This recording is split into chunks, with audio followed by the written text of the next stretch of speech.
Hill Show. If you're easily triggered, leave now, because this is not the show for you.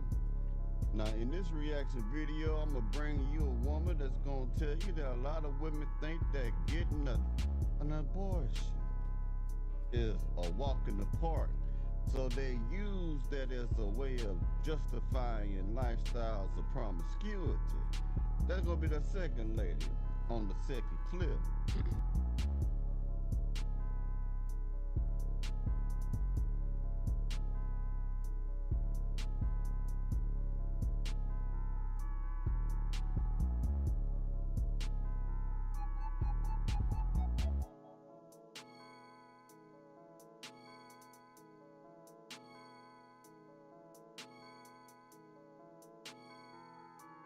Hill Show. If you're easily triggered, leave now, because this is not the show for you. Now, in this reaction video, I'm gonna bring you a woman that's gonna tell you that a lot of women think that getting an abortion is a walk in the park. So they use that as a way of justifying lifestyles of promiscuity. That's gonna be the second lady on the second clip. But first, I want to show you a lady who wanted to blame a man for getting her pregnant. And yeah, it gets kind of weird.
So they use that as a way of justifying your lifestyles of promiscuity.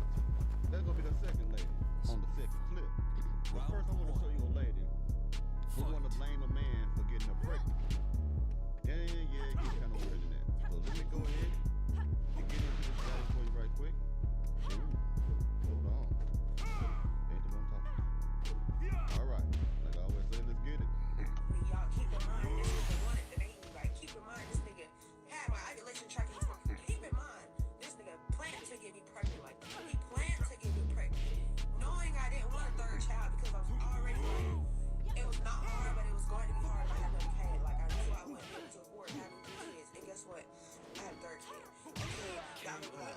protection, blah, blah. I don't give a fuck. Fuck y'all. Fuck y'all opinions. Y'all not me.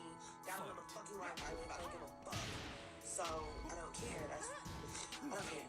So, I asked him for help. He's asked every fucking excuse. Y'all keep in mind, I was struggling last year. Like, it was like one month of last year I was struggling. I didn't get done my taxes. It is so hard to empathize with people that be having 1, 2, and 3, and 4, and 5 kids, knowing that you already struggling with one.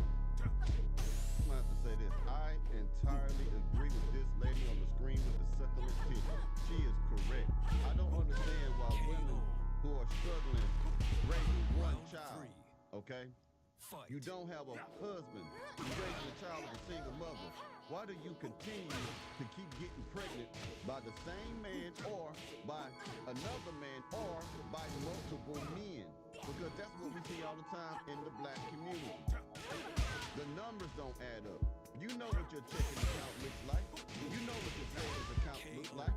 You know what you can and cannot afford. You know what bills that you are behind on.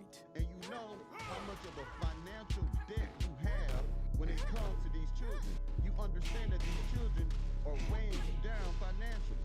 Or just one child. Because you have to ask your family for help or borrow money. You have to ask your friends for a variety of different type of helps or borrow money. So why do you keep on having children with a man or multiple men? All you're doing is bringing these children up in poverty, which increases the chances and likelihood that they themselves may become thieves, drug dealers, murderers, perverts, or the worst type of people because there's no father there guiding, a good man now, guiding the children. Let's get back to the one with the titty. You talking about you let this man trap you because essentially that's what he did. You also went on to say that when she got with another man, he would crash out, he stole her income tax check because she let him claim the baby. It's just all a mess. And people gonna get up here and cuss us out like a dog in the street. Girl, you got on TikTok, you left your comment section open. There's a lot of people empathizing her side with her. Oh yeah, because a man will trap you and a man gonna beg you. But you have the ultimate choice. It's your womb. Yes, a man will trap you. Yes, it is solely up to a man to get you pregnant because that's the only way an egg is gonna get fertilized if a man shoot it up. But it is up to you whether or not you keep a baby or whether or not you're not, it's up to you. So it's hard for me to empathize because it's like you already got 2 kids in poverty, I guess. Like, I don't know, like you're not rich. So why would you allow a man, he didn't give you a ring, and I'm not saying that getting married is going to absolve you of having issues because baby, that does not help. But sometimes in some other cases, like at least if y'all was married, you get a divorce, maybe you can get a little alimony or something. I don't know. But at the end of the day, why would you have a baby for a man and you didn't want to do it? Exactly. See, these women don't want to have any type of self-accountability at all, okay? Yes, they want to say, well, you got her pregnant. And I can, what's the right word for that? I can retort. I can retort with this right here. Yeah, that might be the case. But who deals with the worst of it all? Who is it that got to carry the child? Who is it that feet will become swollen from carrying the baby weight all day long? Who most likely will be stuck with the rearing of the child if I am a Pookie, a Ray Ray, or Elizabeth, a man who doesn't want to be responsible? Who is going to do those things? And you know the answer is the woman. So if a woman understands that if she has the child, she's going to be dealing with the workload and the stress the most, then why don't you use some type of contraceptive or keep your damn legs closed? And this woman right here, I like when I hear some women that speak with a little bit of common sense sometimes, like this woman here, speak a little bit, not a whole lot, but a little bit. And she's very passionate as I observe her titties bounce. This is a man's channel, so don't get offended. I just watch them when they bounce and it helps me to focus upon the topic, okay? It helps me focus upon the topic, all right? When I was in school, you could read shit on the TV with the bouncing ball and they were singing a song, the ball would bounce and bounce and bounce on the words to teach you, to keep your attention. This is helping me the same way. So don't judge me. Keep your judgment to yourself. We have control. We cannot keep blaming everybody for our issues. Now, if you got 1 kid and you really didn't know, that's different. But 2 and 3 and 4 and multiple baby daddies, I I'm trying not to judge, but I just want this to be a telltale and a cautionary sign to women. If you are struggling with one child, do not have two. If you are struggling with two children, do not have three. Don't do it. And only have children when you want to be a mother and you know that, God forbid, if you had to go at this alone, you will be able to handle it on your own. Because a man, mama's baby, daddy's maybe. And it's very sad, but that's typically how it goes. A man will use you, trap you because he just wants to have access to you forever, but that doesn't mean that he has an intention on actually being a family with you. What y'all think about this? Spread love is the book. I'm gonna tell you something. She's right, but only weak men do that. Only men who are losers that will intentionally try to get a bride pregnant so he can have full access to her. A real man be like, man, she don't want me, fuck her. I get another one. I'm just letting you know, man. Only suckers do shit like that, man. You know what I mean? And you women are so dumb that you allow that to happen. So I can't even be too mad at them. You let it happen. Can you dick? I know you don't want to dick, but you gotta dick. Because you're doing this shit. You know what I'm saying? All right. Let me go ahead and put this lady on here about the abortion thing. I want you to hear what she got to say. Yeah, her titties ain't as big as the other ones, you know what I'm saying, unfortunately, but we're going to watch it anyway. We're going to learn together today, okay? And let me say this before I... Excuse me. Seeing the amount of black women telling Coyle Ray to just go get an abortion is alarming. It's alarming and it's strange. And I want y'all to know that y'all have normalized very traumatic experiences for the sake of sleeping with a man. Abortions are traumatic. Just the same as getting birth. I don't care what any of y'all say.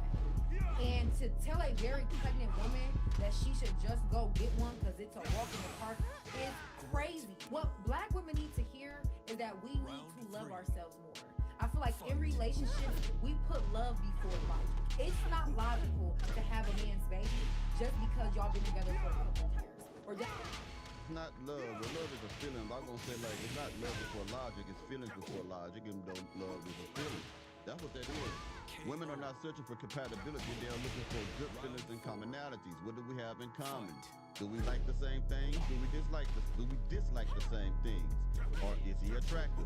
Those are what women look for. They're not looking for compatibility. They tell you that shit all goddamn long, but they don't. This is why you find women who have good grades in college, got a good career planned in the future, doing really well, but then they fall off because they get with the wrong man. They start doing drugs and stuff.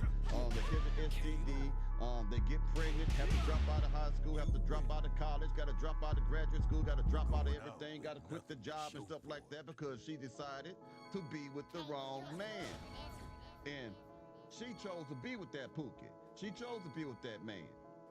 Women are not sensible. A lot of times you got to think for a woman, even though they got degrees and supposed to be educated and quote unquote have common sense, which I seriously doubt because I don't see too many women with common sense in my most humble opinion. A woman is like a child, especially the women of today. They don't have the ability to think rationally. They can problem solve to an extent. They can figure out certain problems. They can map out a path to get to a career. They can move up the corporate ladder. But when it comes to personal relationships, they are dumb as a box of rocks. Have you noticed that? I'm talking about women who are educated. And I'm sure as hell talking about women who are not. Oh, I know how to piss somebody off with that. Let's just keep on going. Keep digging. or just because he said he wants you to have his baby. I cannot tell y'all the amount of people who looked at me crazy because I left my long-term relationship without a child. They was like, well, why y'all didn't get pregnant? Why he didn't get you pregnant, bitch? Because I'm not ready. I don't have to have this man's baby just because. And I feel like in our community, we're like programmed to think that way. Like, well, I love him and he loves me, so let's just get pregnant. No, love is not enough in a lot of these circumstances. Are our life goals aligned? Have you shown me that you can be loyal, can be faithful? A lot of these men cannot. The sad truth is the average man right now ain't shit. They ain't shit because the patriarchy produces very weak men. Round two. Okay, because you been go left. Let me tell you something. It ain't the patriarchy that produces weak men, because that is just really a contradiction. The patriarchy will inspire young boys to be great men, which are leaders and stuff like that. Trailblazers, trendsetters. That's what the patriarchy puts out there. The men that ain't shit are the men that you choose, which means you ain't shit, because your judgment is shit. Okay, but one thing she was right about, love is not enough. Round three. Love is not enough to raise a child. Love is good to have that. It's a great thing to have that. The love don't pay bills, the love don't discipline, love don't correct, love don't set order. Well, it can as a motivational factor. This is why I'm doing this. This is why I am disciplining you, because of this right here. But aside from love, you gotta have a sack of balls as a man to run a family. And you gotta be a woman who has femininity to contribute to a family. So love ain't enough. Love is the very few things in life where love is enough. Love is always good to have, but love can be misguided. You can love the wrong person and mess your whole life up. You're going out. You know a lot of people have died over love. You ever heard of them love triangles? When there's three people, one is cheating, but both these men are in love with her, or both these women are loving him. Love is there's a rapper way back in the day, baby, named KRS-One, Boogie Down Productions. Can you dig it? He's an East Coast rapper, right? I'm telling you this as a Southern. He had a song, and it's the truth. When you get a chance, young folks, go listen to it. It's called "Love Gonna Get You." Love gonna get you. Love gonna get you. Love's gonna get you. Now, what he talking about is the different types of love. The love for materialism, the love for fame. You know, those type of loves that can bring bad things to yourself. And you see that today, a lot of women today, they are in love with pleasures and fame and money. Love's gonna get you. Love's gonna get you. Love's gonna. All right, so anyway, I hope y'all enjoyed this episode here. I'll be talking to y'all pretty soon. And y'all take it easy now, yeah?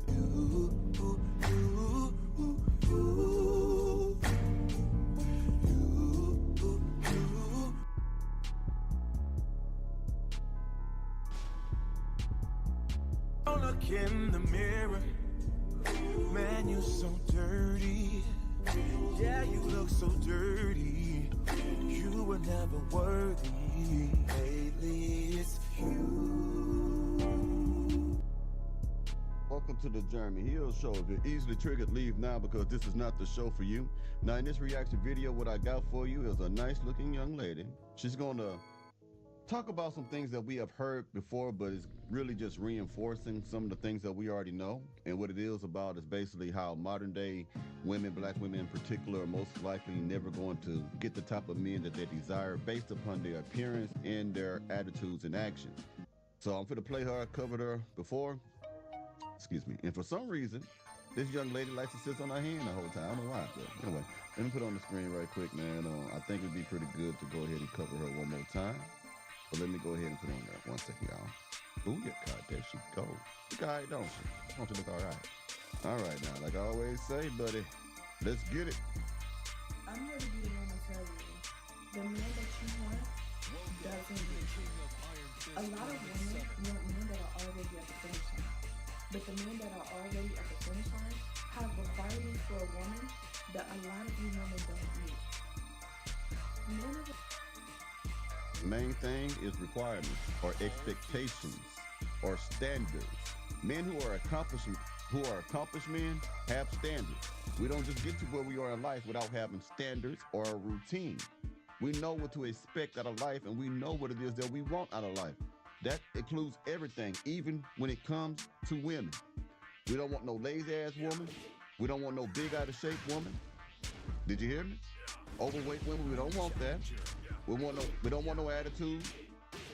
We don't want a woman with a slick mouth, always talking crazy, always just super over the top. We don't want that. And that's why you're not getting the type of men that you want, because you won't humble yourself and become a pleasant person. Do you realize the majority of women today are not pleasant? Do you really do that? Can that sink in your head, ladies, that the majority of you are not pleasant? That you're only good for sleeping with? Everything else about you sucks. In my most humble opinion. That's how it is. This is why most men are tired and say, look, man, we're just gonna smash and dash, we're gonna fly out the country, get a wife, we just won't ever get married. It's just not worth it. Because you're not good people anymore. There was a time when you was, but you're not good people no more. We used to say, oh, you know that person over there? Oh, they cool as beans, man, they cool beans, man, they good people. We can't say that shit no more. A lot of y'all are materialistic, wicked, evil, whorish, difficult to be with. Hey, she said it herself, and I agree. Let's keep going. The finish line have requirements for a woman that a lot of you women don't meet. Men of a certain caliber, just men in general, want women to be fit, cooperative, communicative, and feminine. A lot of you women don't meet these standards. A lot of you women aren't even fit. 41% of women are overweight. The average African American woman weighs 180 pounds. Big as my truck, and I got a power wagon. Most of you women, you hear about that big old girl. I'm not gonna cover that story because I don't really care about it. That big old girl that was in the lift and trying to sue the lift and shit like that. That woman been fat for a long time. Okay? And there's a lot of women who are built like her or close to it walking around in our communities today. Okay? All this body positivity is bullshit. You should not let yourself get that damn big 300-pound, 400-pound woman and then say things like, I got big bones. No, you got a big gut and a big appetite. And that big appetite goes to big feet, the big knees, the big double chins that you got too, them big fingernails, them big old fingers about the size of a pork rib. That's what you got there. Okay? There ain't nothing good about that. I'm not trying to insult nobody, but that's nothing. You got too many health problems. Okay? It's true, man. A lot of you out of shape. Just because you got a big booty, big breasts, you think you look good and sexy. No, certain parts of you look good and sexy. The rest of you look like shit. Hey, somebody gotta tell you the truth, man. That's why a lot of times when you try to sleep with these brides, they try to keep a t-shirt on, because they don't want you to see that big ass gut they got down there. It ain't got nothing to do with no stretch marks. We don't care about those stretch marks as much as you think we do. You care about them. But a lot of times they want to go to bed or they sleep with you. You trying to smash, they want to keep a t-shirt on because they got a big ass gut and some love handles. Love handles everywhere. 2 or 3 folds. You know how you look. So why don't you take the actions and do the things you need to do to not look the way that you look? If you want these type of men, you got to present yourself a certain type of way. I can't stop eating. I love to eat. Well, love being alone too. A lot of women are wearing more than men. Your attitude stinks, ladies. You women are combative. Y'all always arguing. Y'all want to be the head of the household. Y'all don't want to cooperate with men. Y'all don't want to listen to them. Y'all want to be independent. Y'all don't want to be codependent. But you want a man of a certain standard to pick you out of all the... With Asana, you can manage any kind of work, from project intake to campaign management to strategic planning or anything else your team works on. Asana works for you. Try for free today at asana.com. You, out of all the other women that he can possibly pick with your nasty attitude, what sense does that make? A lot of women are going to end up alone if they don't get their act together. And I know you might think that, well, that's not the worst thing. I don't want a man stressing me out. But the thing is, what does that look like at 60 years old?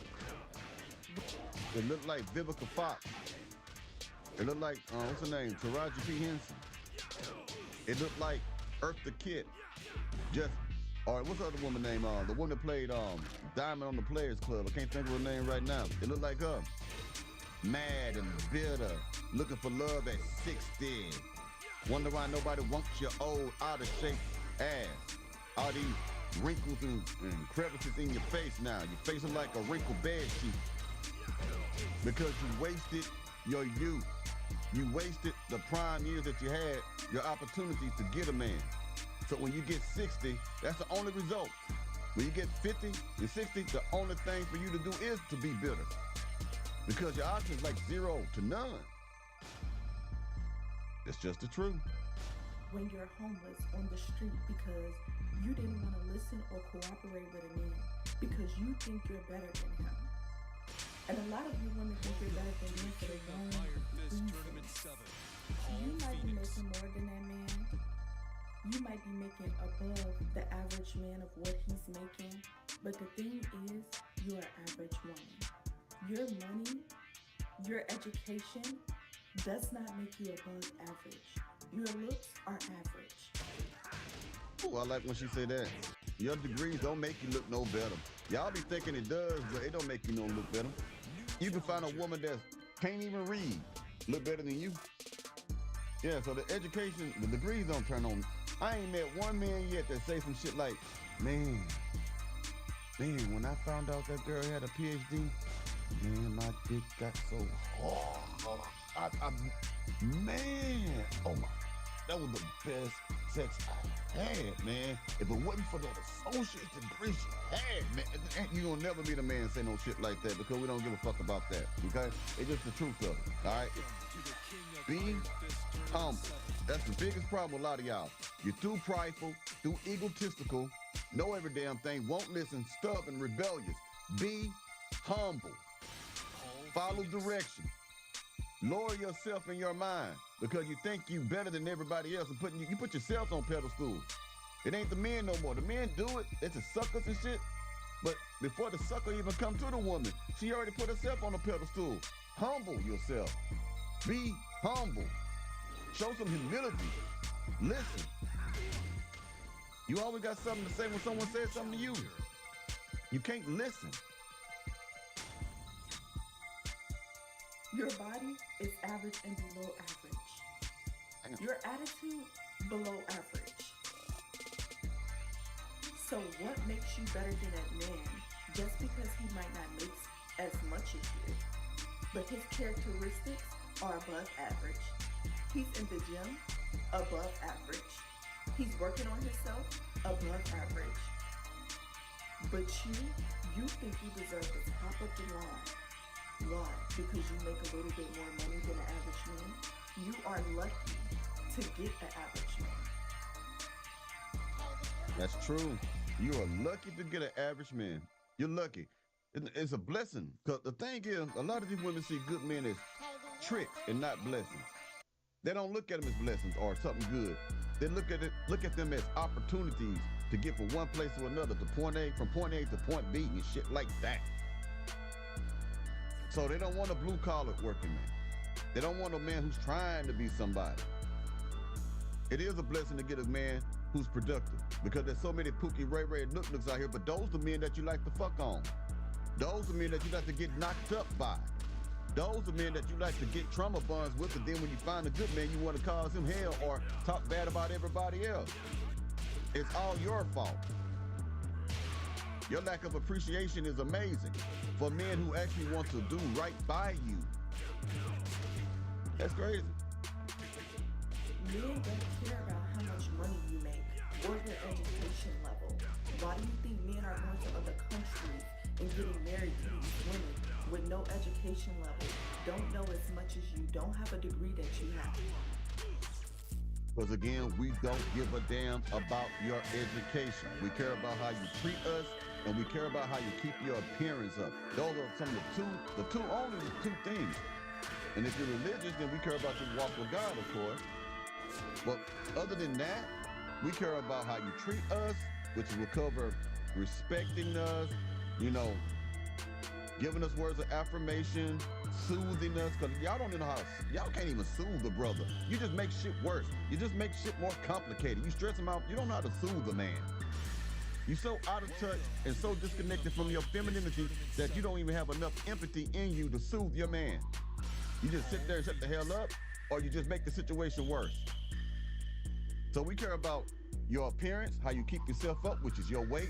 Do you keep your hair up? Do you make yourself look sexy around the house? Even if that means walking around nude. How do you keep yourself sexy to us?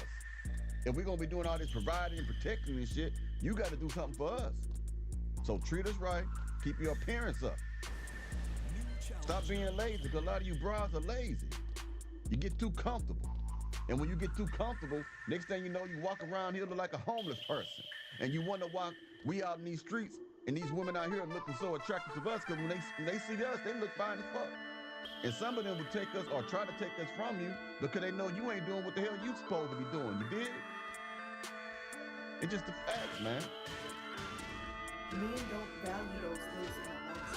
Men value a woman that is cooperative, that's going to listen to him, that's going to obey by the things that he says, that's going to be a helpmate, that's going to uplift him, that's going to care about him, that's not going to try to use him for his money. That above average, that high value man that you wanted, he worked hard and had discipline to get to where he's at in life. Facts. Discipline. Discipline. A lot of you women don't have no discipline, man. If you had some discipline, you know how to shut the fuck up. You can't even control your mouth. You got no emotional regulation, which is also discipline. You have no buying discipline because you go out and you just impulsively buy shit, putting yourself in debt. You know you ain't got the money for it, but you spend the money anyway, just because they told you it's clearance sale. Putting yourself further in debt. You can't keep yourself from getting pregnant from other men as soon as you like them. You ain't got no damn discipline. But a man that is successful and productive, he's gonna have that, and he's gonna expect that from the woman that he chooses to be with. Do you realize being feminine requires discipline? Training yourself to cook and clean requires discipline. Staying in your place, staying in pocket instead of jumping out of pocket all the time requires discipline. Y'all don't got no self-discipline. The only time y'all got some discipline is when y'all trying to go to school or some shit. You can do that. You know why? Because you're selfish. Because it's something that you want. But when it comes to a man that you got, you don't give a damn about what he wants. This is what men been talking about from every other content creator in the manosphere. You selfish.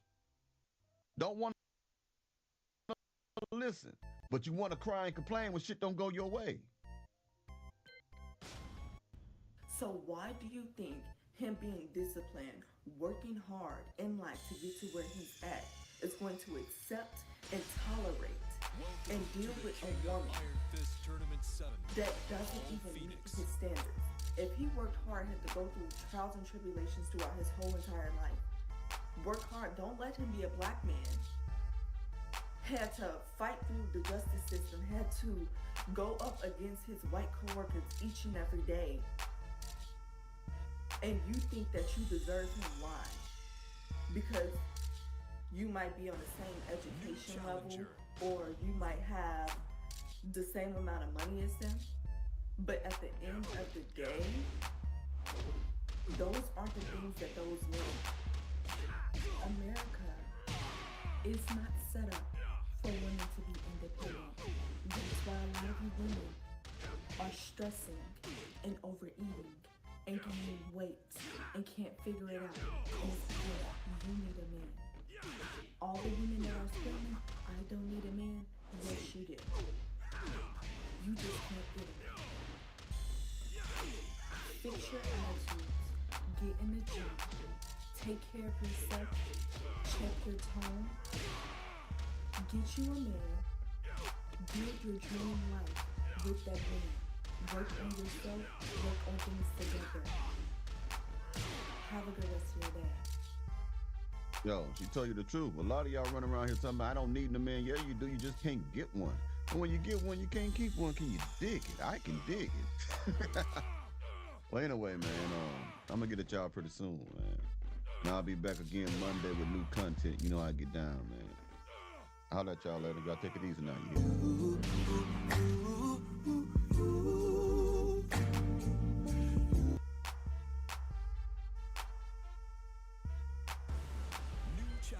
Are you a successful entrepreneur or one in training? You've got the vision, but do you have the right partner to build your brand, your team, and your future online and off? At CPRfirm.com, we offer expert consulting, financial guidance, and life coaching because we believe in doing life with our clients. After all, What is it for a man to gain the world and lose his soul? Founded by Callan Cash Coleman, we help our clients not only succeed, but plan to retire rich. Your business deserves the best. Start building your legacy today at cprfirm.com. Finding the right real estate professional can be challenging. I'm broker Melissa Wilson. I'm knowledgeable in all aspects of the real estate process. So whether you're looking to buy new or an existing home or have a commercial need, I'm here to help.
My name is Kat. I dated about 50 guys over 3.5 years in my 40s. It doesn't matter what kind of work they do, how old they are. They all want to talk about boobs. Had a really kind of harsh reminder of why I hate dating. I will not be making a whole lot of changes to myself to appeal to somebody.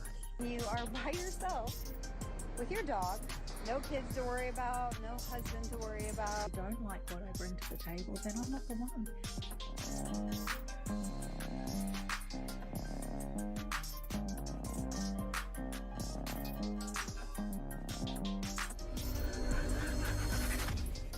Welcome back to More to Life. Before I get into this video, like, comment, subscribe. Also, smash that notification bell just to be sure you get on my videos as soon as I release them. Let's get into this. Hey, my name is Kat. I dated about 50 guys over 3.5 years in my 40s. And let me tell you all the things I learned. 50 guys in over 3.5 years? Now, I know what you may be thinking. Jay, that's 3 years. That's still a lot. 50 guys in 3.5 years. I'm gonna let you know what she says, because from what she says, you can tell how far she's gotten with some of these guys. Because some guys, if she's in her 40s, she was just riding and sliding. All right, I mean, I'm just being realistic. She's older. She wants to get her rocks off. She probably went through a divorce in that time. Let's see. Things I learned. First of all, I learned to take a break. Like, I learned that I don't actually want to date anymore. But anyway, after I went through my second divorce and and COVID kind of lifted, I started dating. And these are the things that I learned. Number one, the things that were attractive. So she said after she went through a second divorce. So a lot of that wasn't really dating. Am I wrong? What happens after they get out of divorce? They usually want to ride and slide. So it was a lot of ride and slides in there. Of course, trying to find something at the same time. Let's hear it. Let's hear it. Attractive to boys and young men are the same freaking things that are attractive to older men. And it doesn't matter what kind of work they do, how old they are, or anything. They all want to talk about boobs. They just want, it's boobs. How old are you? And maybe ass, but definitely boobs. And it doesn't matter how, like, anything you are, they still want to talk about that. And even if their profile says they like someone who's super smart and an independent woman, they're still going to want to talk about your boobs, their penis, and they're still infatuated with their penis, in fact. And many of them will want to send you pictures, which you will not want to have. They will be very braggy about their abilities, and they don't have them. Almost, no. They don't. So we can tell. We can tell a lot of rotten slides. They just don't have them. They'll talk about things that they are, other stuff like that, like squirting and things like that, and they know nothing about how to actually facilitate that. They will not want to wear condoms. That was really surprising to me. In a lot of cases, they've had vasectomies. They don't care. They really don't give two flying craps about STIs. If they're love bombing you in the beginning and they're newly out of a relationship, they don't care about you. They're going out of the frying pan into the fire, and love bombing is always a red flag. I didn't know that in the beginning. Nope, don't fall for it. Don't fall for it at all. Let's see, what else? No matter how successful they could be in their work, and they can be like super successful.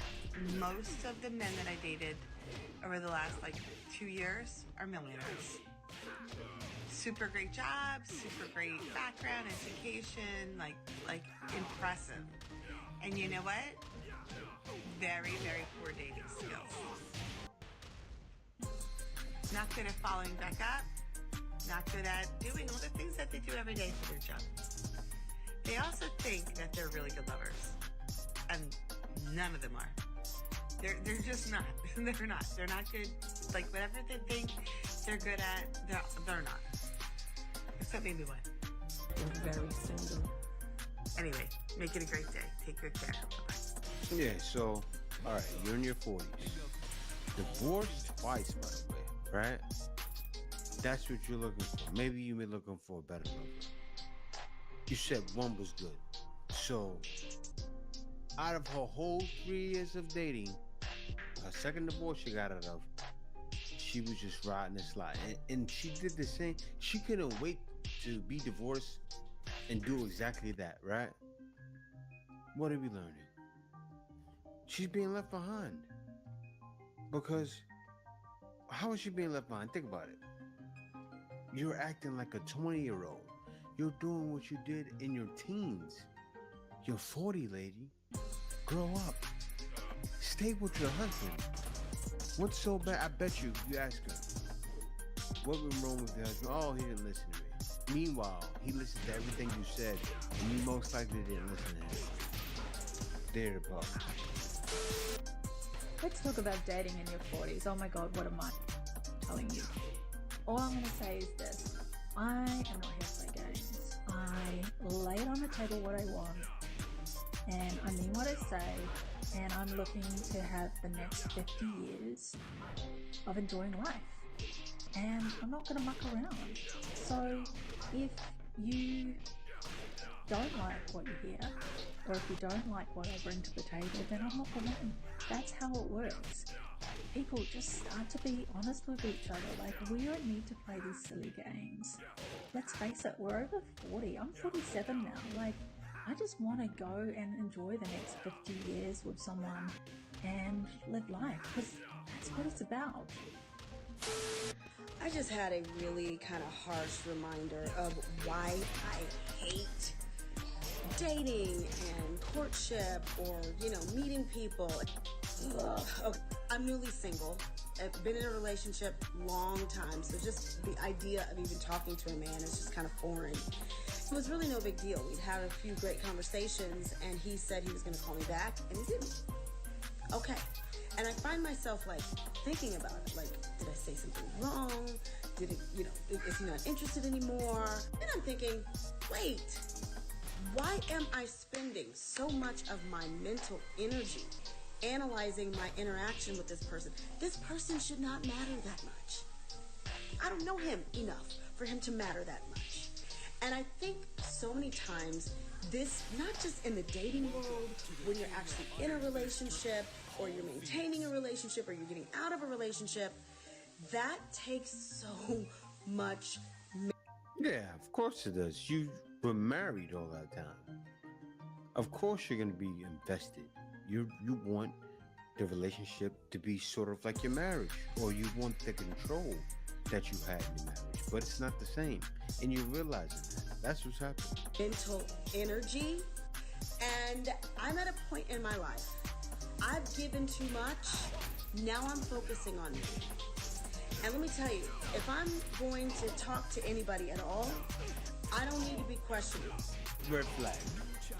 You've given so much and now you're focused on me. No, you need to give him it. You do. No matter who you get with, right? That's the only way a man's going to feel some sort of connection, right? Because if a man gives his all, you're going to be disconnected. You don't realize it yet. Even at your age, a man gives you his all, says, oh, I'm going to lay down flowers and sunshine, may shine down on you and give you roses. You're going to say, no, no, thank you. And maybe I'm too quick to cut things off, but guess what? I love my life too much to take the focus off of what I'm doing, to focus on what you're not doing. So, and I'm analyzing and questioning myself and all the things. I don't have time for that, too old for that, don't want to do that anymore. If that means I'm just going to be a plant lady, I guess that's just, I'm going to be a plant lady. But I love plants. It's okay with me. I love my life. I don't have to have somebody for me to feel complete. So I am not going to sit up here and do mental gymnastics, analyzing whether or not somebody wants to talk to me, if I said something wrong, if I did something wrong, if I pushed a button he didn't like. Who freaking cares? I'm focused on me. I'm the prize, okay? I'm the prize. Ladies, you're the prize. Don't give a man so much of your mental energy. The more you focus on you, the more he's gonna focus on you. The smaller he becomes in your eyes, the bigger you become in his. I didn't make the rules. It's stupid, I know, but it is what it is. Until you are in a committed relationship. As you can see, the fact, as soon as she said, I'm the prize, say bye-bye, date market. All eligible women, bye-bye. And she's posting this on TikTok. Guys are going to see, actually, say if I was single, right, and I was dating, the first thing I would search, I would scour TikTok. I would see a woman's age, I would scour and type dating over 40. Seriously, I would type dating over 40. I hate dating, why I hate dating, stuff like this. I would type that in. And if I come across your video, done. Here's her again. So this is her again, telling guys, hey, don't date me. She's telling more of what she won't do when dating in her 40s. As a newly single mother that might potentially be entering the dating field in her 40s. Over 27, unmarried, female. What do you call it? 剩女, which means leftover women. Here's a list of 5 things I will not be doing. Number 1, bringing a man around my kids anytime soon. I'll be honest with you, that is my biggest concern. Probably one of the reasons why, the main reasons why I stayed in a really toxic. Yeah, it's really disturbing me. Why do you have your face light here and your face dark here? Like, is that the new makeup style? Because it looks weird. It looks like you think, because I use that to sleep, that's why I'm laughing. You know the things, the eye guards you put in your eyes to sleep and you put some in your ears? It looks like you wore that and you got a suntan, and that's the suntan mark. It's weird. Toxic relationship was because the person I was in a relationship with is my baby's dad, all my kids' dad. and they love him. And the idea of me being out there again and potentially opening them up to meeting somebody new is scary. And you hear a lot of horror stories, and I'm praying about that. We will have to be damn near engaged. And I probably will be conducting all kinds of checks and make sure this person is the one before I even introduce them to my kids. And here's the thing, I don't even know where I'm going to have time for that.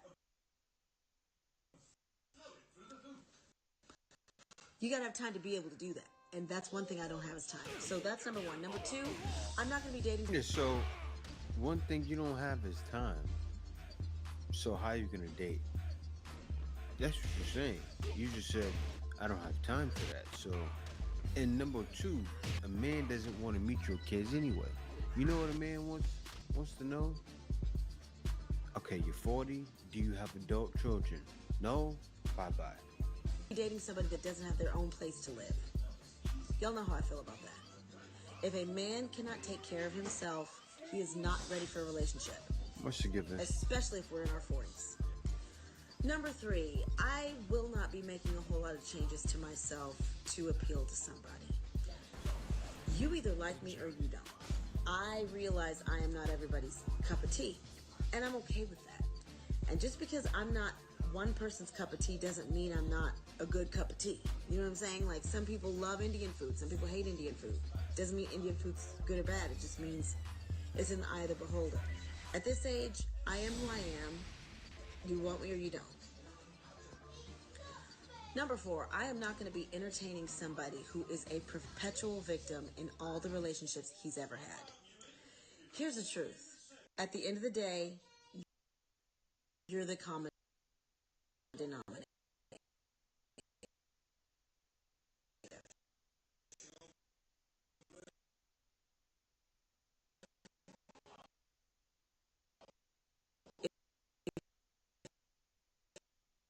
You picked wrong.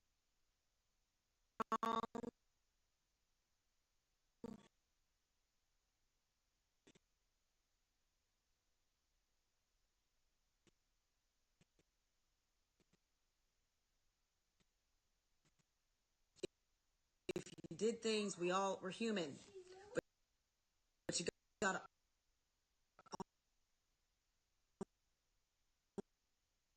own it. Not everybody is the villain and you were the victim. I can't do victims. I can't. I have to have somebody in my life that takes accountability for who and what they are. Last but not least, number five, I will not fight for no man. If a man puts me in a position where I have to fight for his attention with another female, he is not the one for me. I'm not about to waste one breath, and I mean one breath, on a man that is considering me versus someone else. I'll help you pick her, because I'm not the one. Yeah, and guys will most likely do that because they want to know for sure that you're going to be into them, and he probably wouldn't pick you because you got your kids to worry about. Seriously, I hear as you're talking, I'm listening to Nick Jr. playing in the background, like, go in a different room, go in the bathroom. Go in the bathroom, maybe position yourself up against the mirror, or go in the mirror and do the video, like, do something. You're out there while Nick Jr. is playing. It's so distracting. I gotta listen to your video and hear, hey kids, how you doing? A man will hear that alone and say, bye, Felicia. I'm trying to understand, why does it bother you that I'm raising my daughter to be a wife? Yes. Raising my son to be a husband? Yes. Why does it bother you? Every time I have this conversation, there's always a miserable woman in the comments trying to tell me that, what if my daughter don't want to be married? What if nobody wants her? What if she's not attractive? What if she's this? What if she's gay?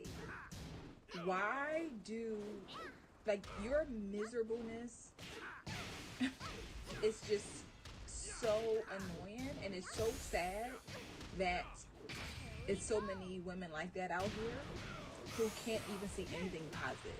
And the fact that you get upset and you get in an uproar about, well, what about anything else she wants to do? What about this? What about that? What about the foundation of who God put us on this earth to be? Good people, mothers, wives. But y'all all, I don't understand. It like boils your blood. It's really weird to me. It's very, very weird that you are upset that I'm not raising my daughter to be a baby mama. I don't know why it bothers you. I really don't. Yeah, I think you're doing the right thing. Ignore the haters. This is one thing I have to say. Train your child in the way they should go. That's the best thing. As you mentioned, God, that was given by God, and that's something you should continue to do. And if people want to talk, forget them. You're living a good life. Your family is living a good life. Don't be bothered with the haters. You know, when they tell you that being single at 30 is the scariest thing in the entire world, this is what it could look like for you. Being single at 30? Great. I'm sorry. I don't mean to call it what it is, because that's what I'm doing right now. Lady, you gotta be like 30 something. She said being single at 30. Now, did you mean being single at 39 or at 36 or 7? Because if you're 30, like single, like you mean 30 plural, right? 30s. Is that what you meant? Because this is scary. It could be a Friday evening and you are by yourself with your dog. He's out there. In a brand new city, watching the sunset go down with a hot cup of tea in your hand. No kids to worry about, no husband to worry about. Somewhere along the line, I got used to being alone. Just you, your dog, your tea, and the sunset. That is what you have to fear, kids. If you're single by the time you're 30, that is what you have to fear. Life could look like this. I know it sounds horrible. They really have us out here believing that life without a man is somehow scary and horrible and not beautiful. And while I would love a partnership someday that enhances my life on my own, it is absolutely magic. It's magic on a beach having a walk with your dog. It's magic, I guess. If you're at peace, I guess. But on those lonely days and lonely nights, if it gets very tragic, you know, you won't show those days though. You probably could have. You look like you were just crying your eyes out. I'm sorry. I'm talking about how your eyes look. You don't make it look so happy. Seriously. I thought you meant 30s. I thought you were old lady. What happened is you chased the bag for so long. This is what it looks like, ladies. When you continuously chase money and not chase happiness. This is the example of what you get and what your life can turn into when you don't follow your heart and you chase the bag. This is what it is. Because being single at almost 30, as she said in the title of the video, is so scary. And this looks scary. I'm gonna start posting TikTok videos of my after 40 dating experiences. You are not gonna believe some of this stuff. Unbelievable. So, first story, here we go. Been seeing a guy for about 3 weeks, texting on a regular basis, every day, hanging out, great times, great conversations, and then no text messages, nothing, for like 24 hours. So I'm freaking out. I care. I'm reaching out. Nothing. No response. Until this morning. And then a phone call that tells me that he was getting death threats because he looked up call girls online and decided that you know, he was just curious to see if call girls still existed. So he was conversing with someone. They wanted money, of course, and to run a background check on him to make sure he's not a cop. Okay. And then he decides, no, this isn't for me. I was just curious. So he says, no, thank you. And then gets death threats from somebody texting him saying, you wasted my girl's time and all that. That's the story I get this morning. I left Saturday and he said, text me when you get home, which I always do. And he responds to my text messages after I send him a message that say, I'm home. Nothing. Nothing. No response when I got home Saturday. And now this. I can't make this up. I'm telling you I can't make this. If you don't want to see me again, fine. Just tell me. What the? I will not look for you. I will not pursue you. What? Huh? I'm not. Don't know. That's one of my stories. Stay tuned for more. Oh, I've got more. I could write a book. Listen, he shouldn't have did that. You shouldn't tell anyone. That's something you tell your boys, but congratulations. You got a man that was so open and honest with you. He was. He talked to you like you was his friend. She didn't really understand or appreciate what was happening. That's how he contacted you. Because literally, see, men, we don't need to speak to another man, like say, if he doesn't call, right? We're not going to be up at arms like, oh man, contact me. That's my boy, right? Say, and then the next day, or later on that day, he contacts you and said, this happened, that happened. I'm like, oh, that's crazy, man. Yeah, you gotta be careful with that. But, I'm gonna take it in a positive way. And you should have looked at the positive and said, he was open and honest. I won't date him anymore. I don't mind you for not wanting to date him. But you just said, wow, at least he was honest with me. He probably thought that was okay to tell you. You gotta look at how somebody thinks. And then you gotta say, that's probably not the guy I want to be with. But he was an open, honest man. And he came to you and gave you the truth. And you should take it as a positive. He told you the truth. And yes, that truth hurt him. But maybe that's what he wanted to do, maybe not. But take it as a good sign. Don't look at everything negative. Here we go again. Well, this is a drastic improvement over what I looked like before I put the filter on. So there's that. I'm going to tell you a story about dating today. Dating at 40, which is a nightmare. Worse than dating at any other age, I swear, is dating at 40. Last weekend I went out on a couple of dates, which is unusual for me. Usually I don't stack dates like that. I went on a date on Friday night with a guy who was really sweet, but there's no potential there. He is still married, separated, but that's not something I want to get myself into.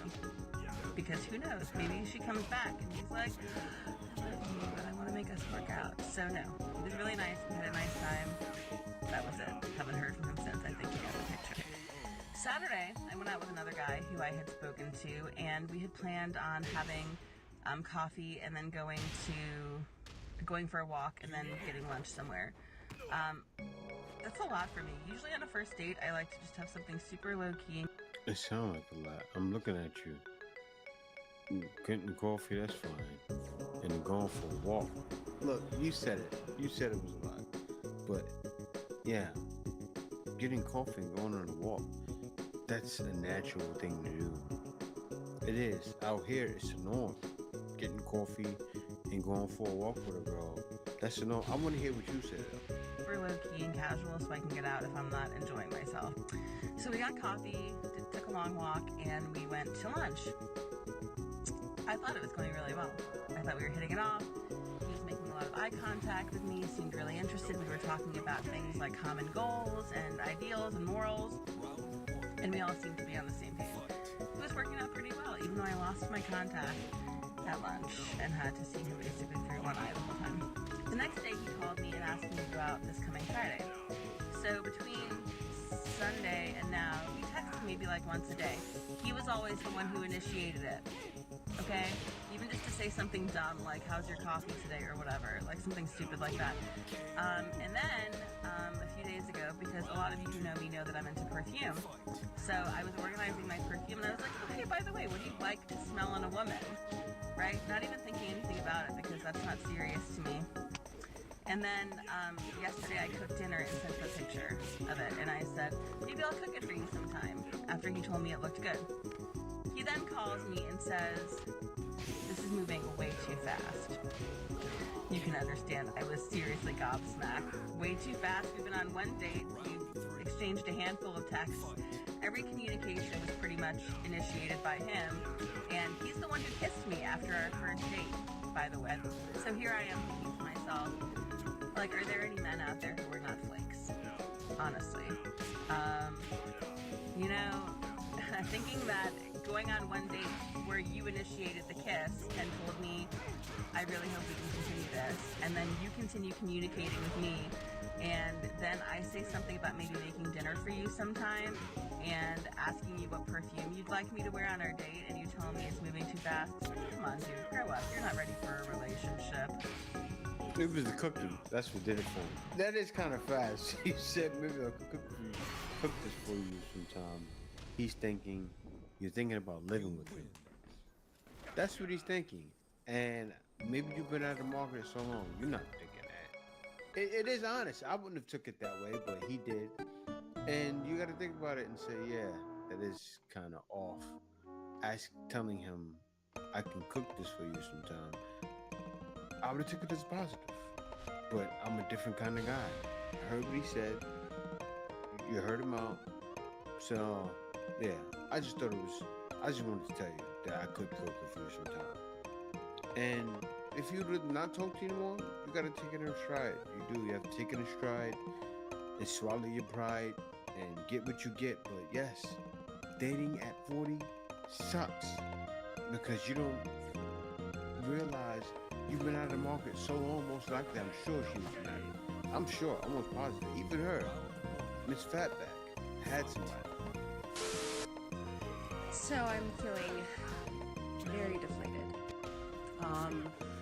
Been single for about 4 years and off and on dating apps, and I'm supposed to have lunch with somebody today and didn't confirm, but just went to go check and he disconnected from the chat, and it is what it is. But it's like, I'm a single mom, I have a dog, I own a business, and I'm like, I don't really go out. It's like, how do you meet people? Like, if the online stuff is not working, it's just so much energy for no reward whatsoever. Like, how are you supposed to meet people? Like, I'm seriously asking a question. How are you supposed to meet people? Dating apps just are just a joke. I'm over it. Yeah, it's scary. When you're an older woman, because they're watching, like, even the last thing, when she said, how about I cook this for you? Yes, the date market has left you 10 years ago. You're stuck. Same thing with her. They don't know what they're gonna do. They're at this age, most likely newly divorced. Now you face your date market and look what you put your husband in. It's better for him. Your ex-husband, it's better. For you, not so good. Yeah, guys, be sure to click that subscribe button after hit that notification bell, just to make sure you get all my videos as soon as I release them. Thank you guys for watching. See you next week.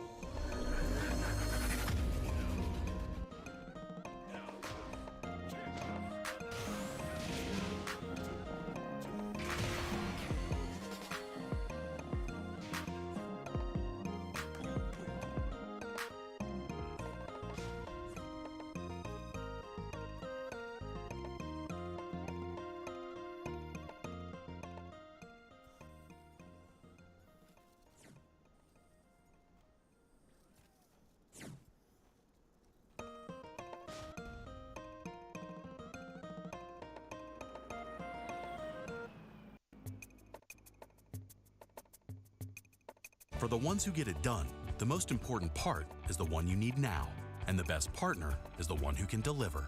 That's why millions of maintenance and repair pros trust Grainger, because we have professional-grade supplies for every industry, even hard-to-find products. And we have same-day pickup and next-day delivery on most orders.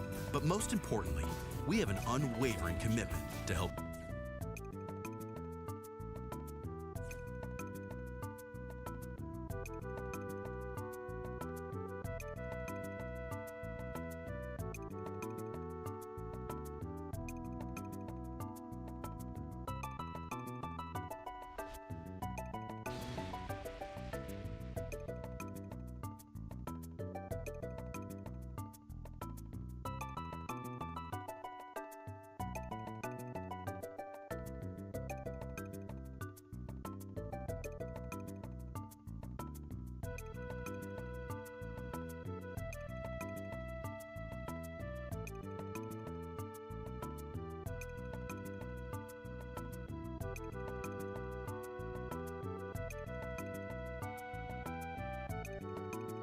It's gonna get.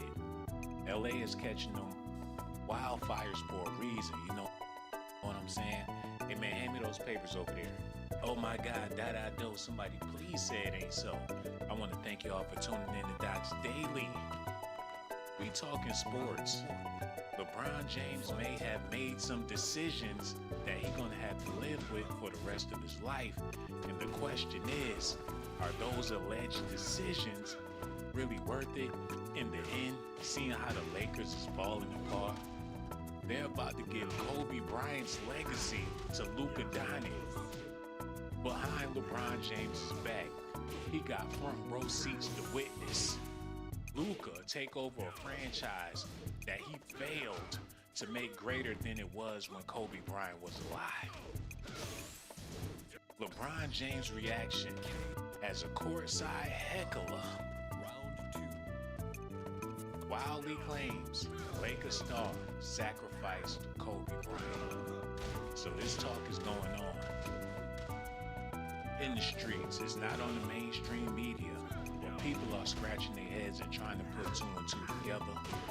And why would the Lakers decide to get rid of Anthony Davis? They snatching the rug from under King James's feet. He failed on so many levels. And Kobe Bryant allegedly was sacrificed just to give him the opportunity to become the greatest of all times, and he still hasn't even surpassed Steph Curry, let alone Michael Jordan. This may sound harsh to a lot of you basketball fans out there, but y'all gotta feel me on this, yo. LeBron James was inactive on Tuesday against the LA Clippers due to a left ankle injury. The four-time MVP cheered on his team, but the Lakers lost 127 to 116 without him on the court. He was actively engaged on the bench, joining his team in huddles and talking strategies with his teammates. In one instance during the game, James had a conversation with Anthony Davis while the two were going back and forth. A fan suddenly asked the four-time MVP a weird question. Yo, Bron, why did you sacrifice Kobe Bryant, man? That's what everybody was thinking while the Lakers was getting their ass kicked and LeBron couldn't even help the team. Yo, Bron, why did you sacrifice Kobe?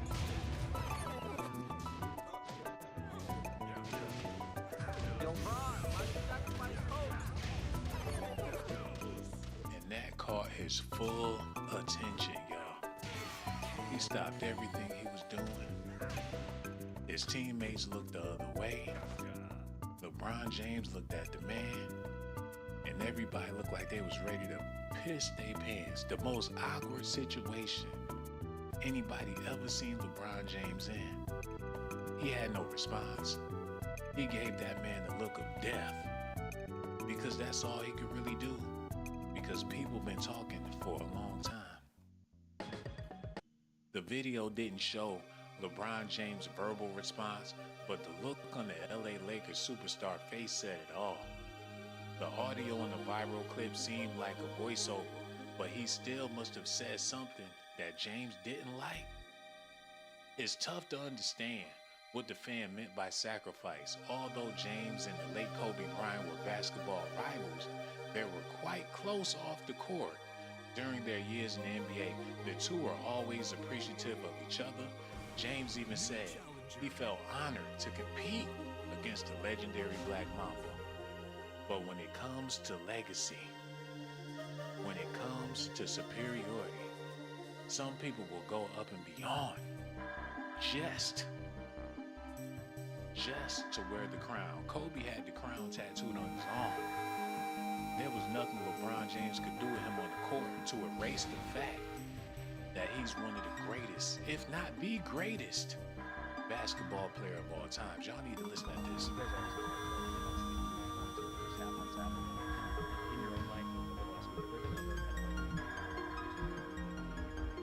In my life? I mean, it's daily reminder. Listen, you can't open your phone without getting a daily reminder about it. And rightfully so. It's very well warranted. And obviously, we all talked about it after the game, the fact that we scored 81 points in the first 24 minutes, how eerie that was. And then we talked about how both teams combined points, 224 points, right? Or 242. So 242 is like the 2 and the 224 is like some weird. So they back there doing numbers on Kobe. They keeping up with him in the analytics, trying to see if the sacrifice was accepted. They looking through the numbers, the codes. They trying to add it up, sum it up to make it make sense to see if their plan is a success. And this was around the time they won that bubble chant. They did it all for a ring in LeBron James' honor. They couldn't wait a year. The world went through hell. It was Armageddon. We was all going through it.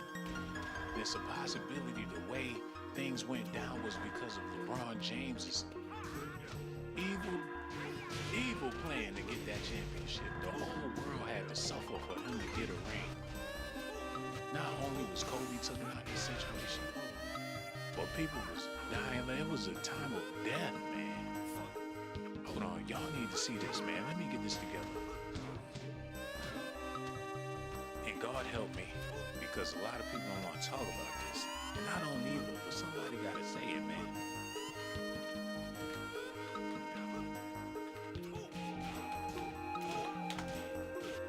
It's like the world went to shit. And these motherfuckers is on the court celebrating the main person that Kobe didn't want to play with. Dwight Howard came along for the ride. Now you know that had to be spiteful and vengeance. After the things that Kobe Bryant said about Dwight Howard, and for LeBron James to recruit him to the Lakers, somebody with a chip against Kobe.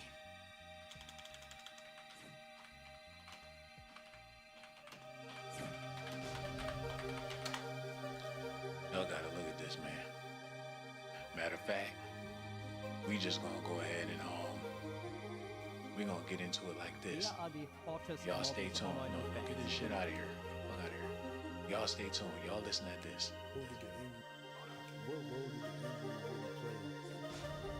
Trying to get back to it plays a role. He said it best when I interviewed him. He said, man, we spend our time as athletes trying to prove that we are great.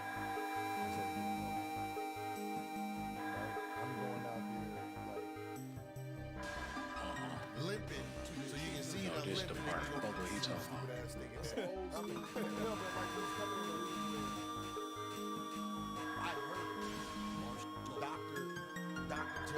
Doctor tell the trainer, hey, he's gonna be out 6 to 8 weeks. Okay, what we doing here? In Orlando, we was like, some of us was early in this thought process, like, because we realized, like, yo, we killing ourselves. In Orlando, the way we was practicing was crazy. Yeah, I heard like Dan had y'all practicing like y'all still in college. See, that's all he knew. Yeah, that's all he different. You knew it was crazy. He just thought it was the NBA.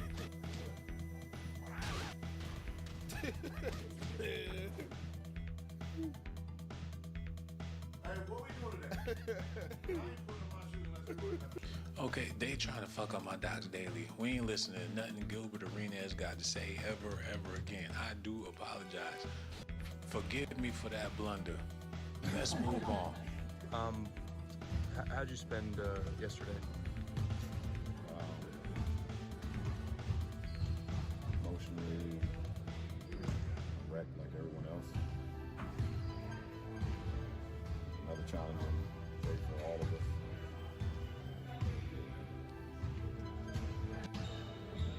With a damn 6 on his jersey, y'all.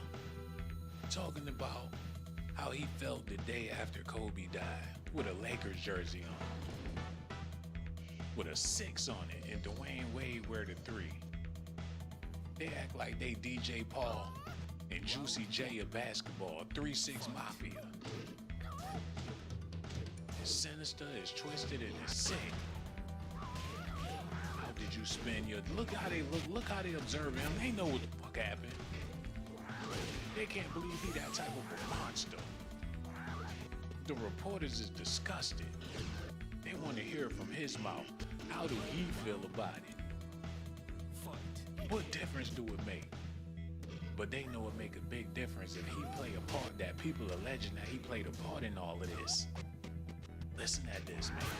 Like you got, like you can hear me talk about the last couple times. You got that whole situation. It's hard to kind of talk about it. Trying not to go back. It's just that.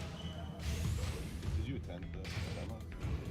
Like I said, man, it's just I respect the question for sure. Very emotional. Very emotional.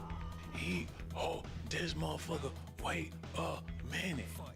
They asked him if he attended the ceremony, and he changed the subject. He didn't go. He didn't go to the ceremony.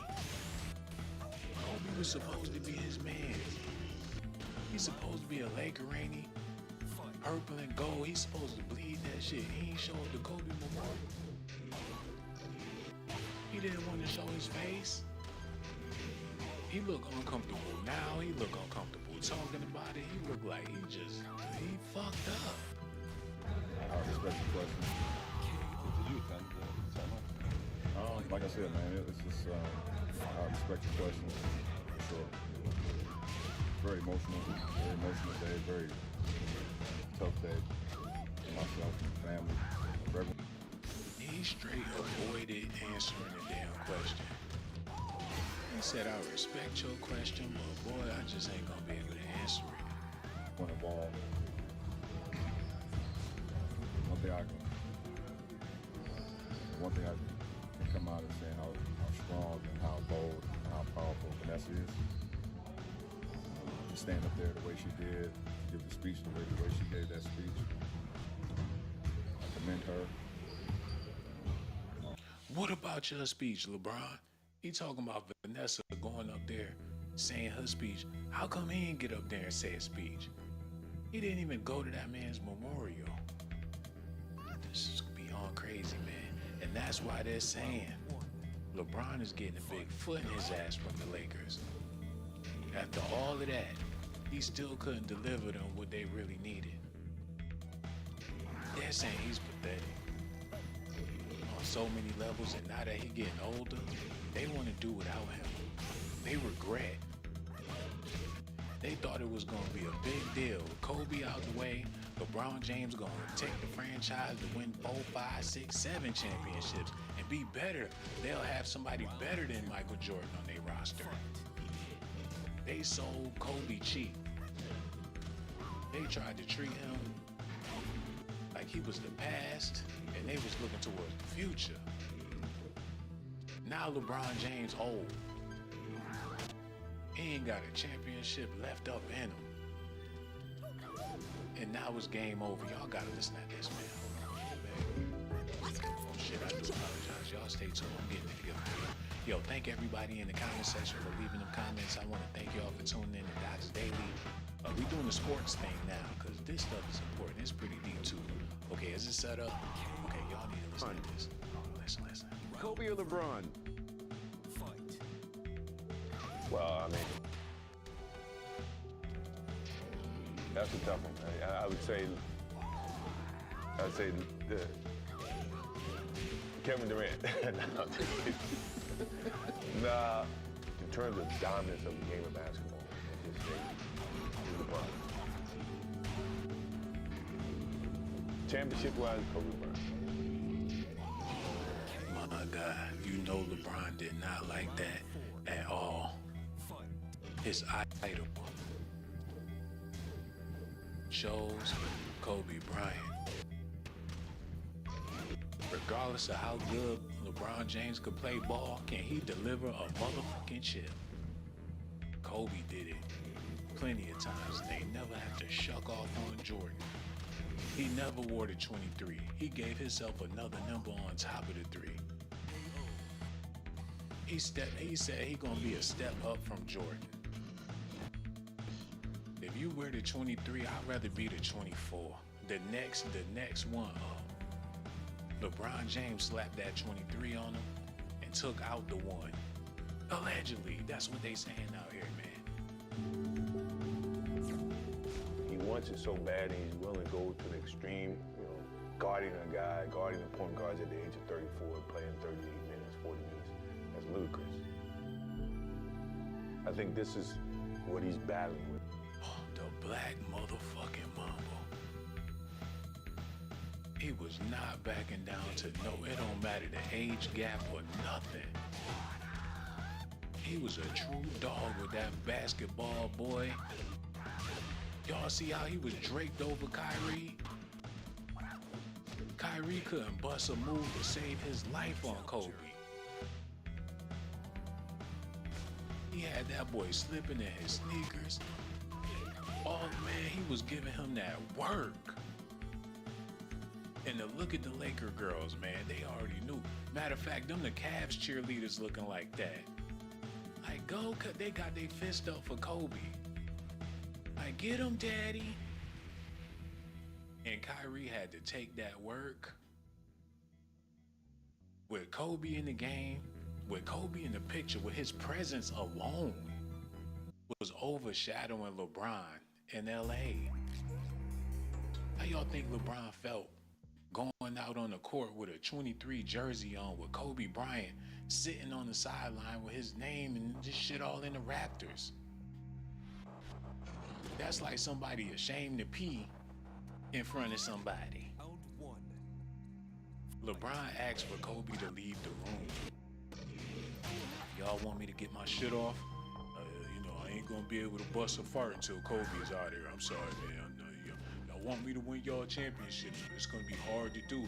Looking at number 24 sitting right there, man. It'd be best if he just wasn't around at all. All my dreams have come true to be a Lakers superstar, but if Kobe's still there, then I'm just sick of seeing his face, man. He comes in the locker room, he's in there, he's still in my mojo. I just can't do it with Kobe there. That's like you in a restaurant with your girl and Kobe in the restaurant. She can't even eat her food. She ain't paying you no attention. She looking at Kobe, what he eating. He got on his championship rings. He blinking.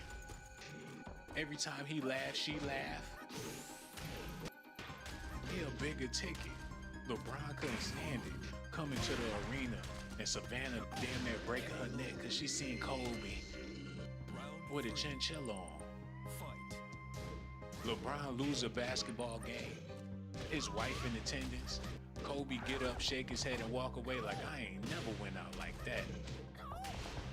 Can you imagine them getting to the NBA Finals and Kobe in attendance and they don't deliver the chip? LeBron take another L with a Lakers jersey on in front of Kobe Bryant? That would have automatically ended his career, his legacy, whatever you want to call it. Taking any type of L in front of Kobe, he'll never be able to get his swag up. Hey, that's just the way I feel about it. This all alleged allegations and speculations. I don't know for sure. I'm just on the outside looking in like everybody else. Y'all need to listen at this though. We talk about Kyrie, we also need to talk about LeBron and what is going on in Los Angeles. How do they fix what has become kind of a hot mess right now? Well, it seems like it's a hot mess now, but we also have to have perspective. Like sometimes you can look at things and things are going in a horrible direction, right? And we want to overreact, right? Because everything feels so massive. So, oh, they're struggling. They're not making the playoffs. They got Bron and da-da-da-da-da. Listen, they were in the 4th seed when everybody was healthy. Right. They're playing good basketball. It was a hot thing around here. Everybody was like, oh my God, the Lakers are really shocking people. Oh, what they're doing is unbelievable. Then injury happens. Another injury happens. Another injury happens. Now they're the worst thing to walk the earth? Like, I'm trying to understand. Relax. Relax. Oh, whoa, whoa, whoa, whoa, whoa, whoa, whoa, whoa, whoa, whoa, whoa, whoa, whoa, whoa, whoa, whoa. Kobe Sports Academy. He was getting into radio. The Mamba's perspective. He was gonna be critiquing on a high professional level, getting ready to take over the podcast game as the legendary Kobe. The Mamba mentality was making his way to Sirius XM, and LeBron James was struggling as a Laker with Kobe Bryant commentary in the background. That's like Kwame Brown having to listen to Michael Jordan on the radio critiquing his shit every damn day. That's the type of thing to make you feel smaller than a roach. Round 1. Fight. The icon was already, Kobe was on his way to be a freaking billionaire. All these basketball players got their YouTube channels and podcasts. Draymond Green got a podcast. Paul George got a podcast. Fucking Doc Rivers even got a podcast allegedly. If Kobe would have shut that shit down. 100%. It wouldn't have been no room for no Cam Newton and all these people to have podcasts. They would have had to go sit with Kobe. And he wasn't gonna do no shit. He was going, if Kobe would have had that podcast, every basketball player would have had to been held accountable to high standards. They wouldn't be out there jacking up threes 50 times a damn court. That's all the NBA is a three fest. That's all they do. They not going in the paint, even the big man throwing a three. Kobe would have shut that shit down. He would have made sure that the principles of the game stayed intact. And LeBron James would have never been able to, he wouldn't have been shit. Oh my God, man, somebody help me. I need to take a break. This has pissed me the fuck off, man. That weak, non-basketball playing, 4 championship, bubble ring, bubble gum, lollipop, Tootsie Pop ring having ass allegedly took Kobe out so he wouldn't be embarrassed about being mediocre.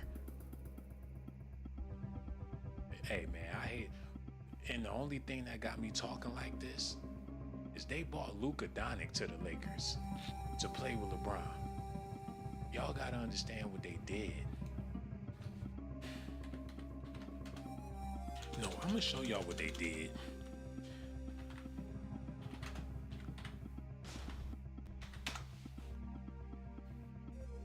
Kobe, I respect you, I honor you. You're the reason why I play sports, Kobe.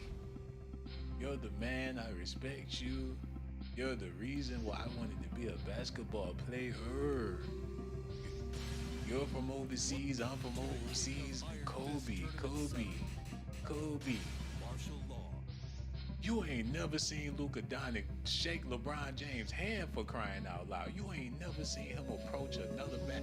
When the game over, Luka slap up his teammates and keep it moving. But Kobe wasn't, he like I have to get a picture with the legendary Kobe Bryant. I love Kobe. Him and his daughter, look. They bought Luka in to gloss over, to try to pay homage, to put some glory, some respect back into the game, man. They took it back to Jerry. Can you do what Jerry West did for our franchise, young man? Rest in peace to Kobe and his beautiful daughter, man. And he was fond of Luka. Luka was fond of him. Plenty of play. It would be an honor for Luka to show out for Kobe Bryant. When he put on the fucking purple and gold, he gonna act an ass out of respect for Kobe Bryant, man. He already paid homage to Dirk Nowitzki. You know how Dirk and Kobe felt about each other. It was nothing but love and admiration. And Kobe let Luka know, you be the best Dirk you could be.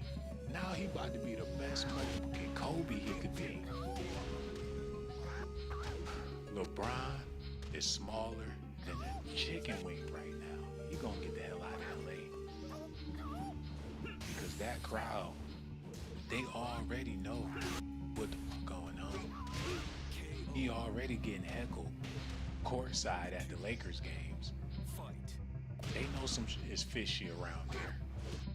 It's super duper fishy. And they speaking on it. He can't even handle the pressure. Anthony Davis got the fuck out of there. Look. Yo, bro, about to sacrifice Kobe. Round 3. Fight. It got all of his attention. Now, mind you, people talking the whole time they sitting on the bench. All they listen to is hecklers talking shit. They just focused on the money. They like, these people could say whatever they want. When I go home, I got 4 Lambos, a steak on my plate, and some bitches in my hot tub. They let them people say anything. They keep their mind focused on the money. But somehow, some way, when LeBron heard somebody say something about him sacrificing Kobe Bryant, the King James gave them all his attention with an eerie look on his face. Now people alligating and speculating like I'm doing on this video. I ain't got no proof. It's all speculations and allegations for entertainment purposes. But something ain't right. Y'all listen at this, man. Listen. I think that people are surprised that they're not going to make the playoffs. They thought at least this team would make the playoffs. I understand the injuries. Gone. I understand. Right? Like in the critical part of the season, half the team's gone. What are you supposed to do with that? You know what I mean? What are you supposed to do with that, man? And so everybody's just got to just settle down. Mm-hmm. Just settle down. Enjoy this time. Enjoy it. Because then when they win in championships, you can look back at this time because it makes championships much sweeter, right? But this is Los Angeles, though, man. We don't play. Right. We missed the playoffs. It's doom or gloom, man. Like, you know, you go to the championship and lose in the finals. It's literally the worst summer ever. Right. And that's the way it should be. Doom and gloom was the words he said. Remember these moments. They were sucking bad. And something had to give. So it's looking like they had to give Kobe. And this was a touchy situation, a touchy subject to talk about when it first happened. I want to take y'all down memory lane. Right here on Docs Daily. Matter of fact, let me do it matter of fact, I'll scroll through them all. Let's go. Y'all need to see this, man. The history of Docs Daily coming up for you right now. Y'all stay tuned. Because I'm going to show y'all how this all started. The videos, the nostalgia, everything that happened. All the way up until this point. We done been on some journeys with these uploads and things on this channel. But you know what? The video that really kicked it off and set it off for Docs Daily was this video right here. Nope, I need y'all to see the full fucking effect. Nope. How I do it? Yup, nope, they need to see it. They need to see this. The video about Kobe. Matter of fact, I'm gonna just play the damn video. But the very first video on this channel was a video about the late and great Kobe Bryant, man. And it's funny how they don't. Matter of fact, I'm gonna get this shown. Y'all need to see this, man. Look. The late, great Kobe Bryant. The first video on Doc's Daily. Y'all need to see how many views this thing got. How many people was interested in seeing this video, man. 328,000 people tuned in to see this video when I broke it down way back then, 5 years ago, right here on Doc's Daily, man. You know what? I knew something was funny then, and I know something is funny right now. Y'all gotta listen at this. This one right here, the three-team blockbuster trade, finalized late Saturday night. You've got Luka Doncic going to LA, playing alongside LeBron and Anthony Davis. He's a champion. He's a future Hall of Famer. The Mavs are 9th right now in the West. I think they're like 3rd or 4th in the pecking order, even with AD. Terrific player. But if you're the Los Angeles Lakers, like Rob Pelinka might get a statue now. Like Jerry West got a statue as a player and as an exec. And I'm being speaking hyperbole. To add Luka Doncic to your team, he's been all NBA first team 5 times. He led the Mavs to the finals last year, BC. Like, his numbers are on steroids. I can't believe they gave up a 25-year-old player, and ultimately because you didn't want to pay him. And I know, because I've been traded 150 times. What happens is they're going to now put out stuff about you. Oh, his weight. Oh, his lifestyle. Oh, this is why we did it. But ultimately, Luka's going to get chips in L.A., and he's going to be an iconic figure, Vince Carter. Vince Carter not trying to hear none of that shit. Because he know that Jalen Rose tried to sacrifice Kobe on the court. And that's the reason why he had issues with Kobe. So with him speaking all this Luka Doncic and all this shit, knowing that LeBron James allegedly did what he did, and Jalen Rose acting like he all right with it, that ain't sitting right with Vince Carter. They about to have Kyrie Irving with Anthony Davis, 2 disgruntled ex-LeBron James basketball lovers on the same team, dumped and duped by the king, trying to figure it out in Dallas. It's gonna be like being in a crazy house for Anthony Davis. He got shitted out of a LeBron James system, the same way Kyrie Irving did in Cleveland. And they both wind up with the motherfucking Dallas. They some horses in the stable. They just running up and down the court with Mark Cuban cracking the whip on their black ass. Now LeBron gotta figure out what he gonna do. He don't want to leave LA. The price he paid was way too high. They forcing him out with this trade. He not gonna like playing second fiddle. If he wasn't comfortable with Kobe being in attendance, he really not gonna be comfortable. When Luka Doncic is getting all of the shine, Luka gonna want it, but they know Luka gonna want the ball. LeBron, he gonna be living in hell. His best bet is to go to Dallas and join the stable with Anthony Davis and Kyrie Irving, his rejects. This is beyond crazy, man. If he would have never left Cleveland, if he would have left it alone, it's a possibility Kobe Bryant would still be here. If he would have left the Lakers alone and went and just sat his ass somewhere, go somewhere else, stop trying to... That's like LeBron going to the Bulls and Michael Jordan is still active within the organization. How you gonna surprise the man and he's sitting right there on the damn bench? Can you imagine if Michael Jordan was very, very active with the Chicago Bulls and LeBron James decided that he wanted to go top Jordan in Chicago? Look.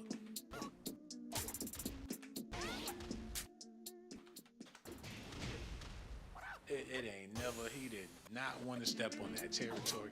And if he did, the only way he'd be able to get his shit off is if Michael Jordan wasn't in the picture no more, man.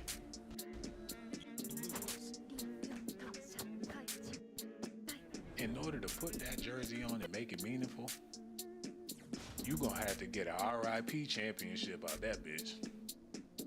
Like I did it, he gonna have to do it like the blood sport. I did it for you, Shidoshi. You would have to win the championship in honor of Michael Jordan. Even if it's one chip, that'll seal the deal. Like I did it for MJ. Same thing with the Lakers, man. The only way that damn bubble ring could have sentimental value is if, man, we did it for Kobe, man. That's like when rappers sacrifice their family members and want to big them up in the song all damn day. Got the dude tattoo, got the dude face on the back of the album cover. Like I miss my Uncle Charles, y'all. They make a whole song about who they sacrificed. Round one. And I'm gonna miss everybody that's gone so they could win a fucking Grammy. That's how they do. And I ain't saying LeBron did shit. These are all allegations and speculations. Look.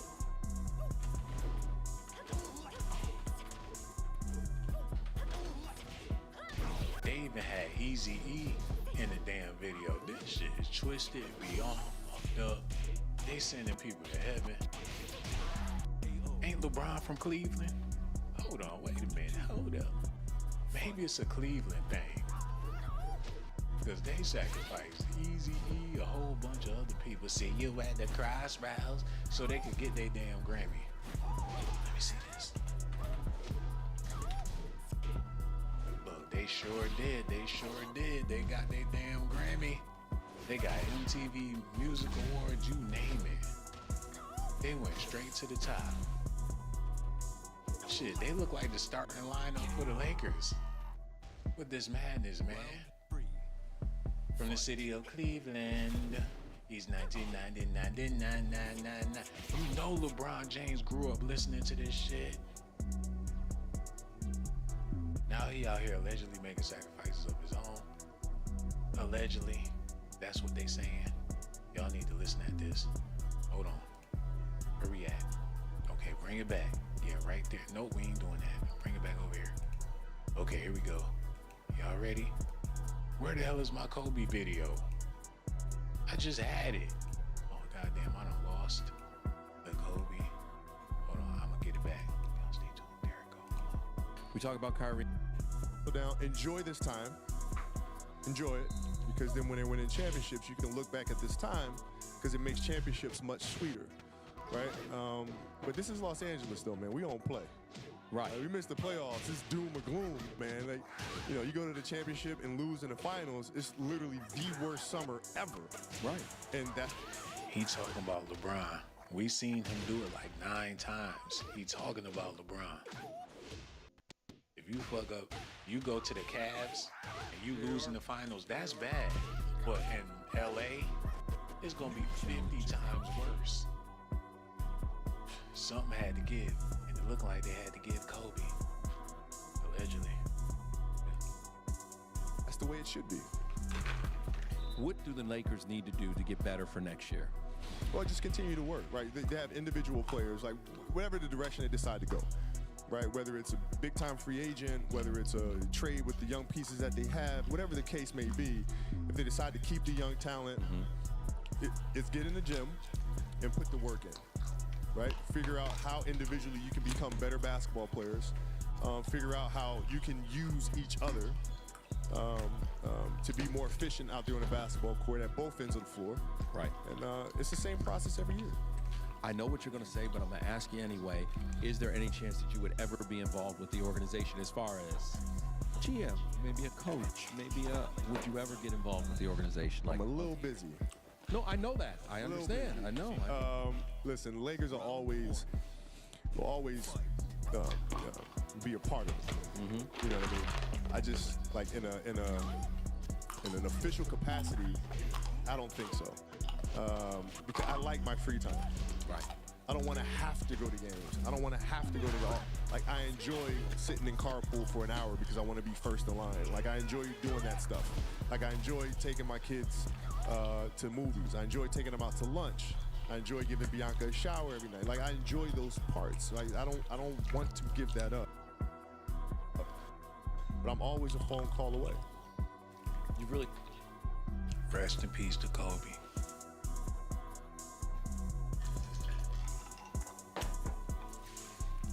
Rest in peace to the Black Mamba.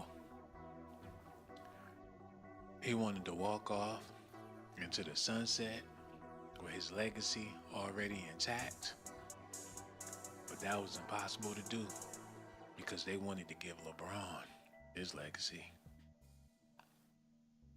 They wanted to give it all to LBJ, his hard work, his blood, sweat, and tears.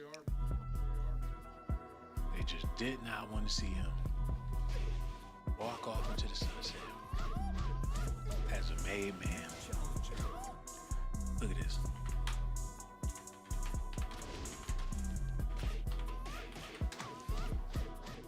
Hold on. Listen. Wow, advertising. Let me get this together. Y'all stay tuned. All right, here we go. Let's get it. By surprise. It took you by surprise. It rocked me over. It didn't just take me by surprise. It rocked me. That's Gayle King speaking out on the Kobe Bryant backlash. A couple of weeks ago, you all might have heard Gayle was disparaged, trolled, attacked. It was a very challenging time, hard for me as a friend. In a one-on-one interview with best friend Oprah Winfrey, she reflected on last month's controversy. It just made me see that help comes from unexpected places. You know, I always try to operate from the do no harm. That is always my intention. When you talk about do no harm, that was certainly my intention doing that story and doing that interview. But what got to me was the vitriol and the vulgarity that was just in ways that I couldn't even understand where that was coming from. The on-stage interview took place Saturday as part of Oprah's 2020 Vision Your Life in Focus tour. But it certainly was a learning curve and it was very painful. But yeah, I think sometimes you have to go through that makes you question things. Gayle was criticized after her interview with Kobe Bryant's friend Lisa Leslie on CBS this morning. An out-of-context clip from that interview about Kobe's 2003 sexual assault allegations instigated a widespread social media backlash. Is it even a fair question to talk about it, considering he's no longer with us and that it was resolved? Or is it really part of his history? Gayle was also called out by his dog on Instagram.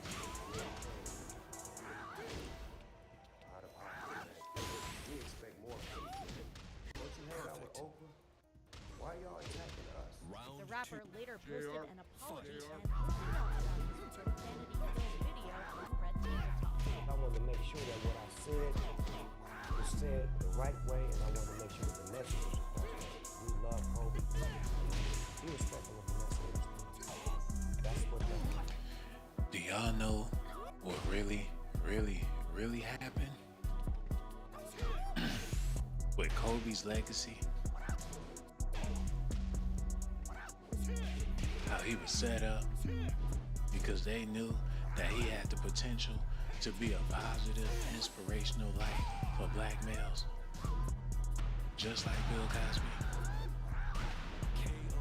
An untainted, stand-up guy. They set him up with some cheeks, which is usually a man's weakness or whatever it is. They had him take a fall to humble him. His greatness was too great. They did the same thing with Jordan, with his gambling or whatever. He's a dirty gambler with dirty gambling friends. He just can't help it. He got an addiction. They got Jordan with the damn gambling. They got Kobe with a girl. And they trying to say that's a part of his legacy, as if that wasn't something that was put into place just to humble this man. He was an unruly superstar. Arrogant as fuck. They had to pipe him down a little bit. At least that's what I believe what happened.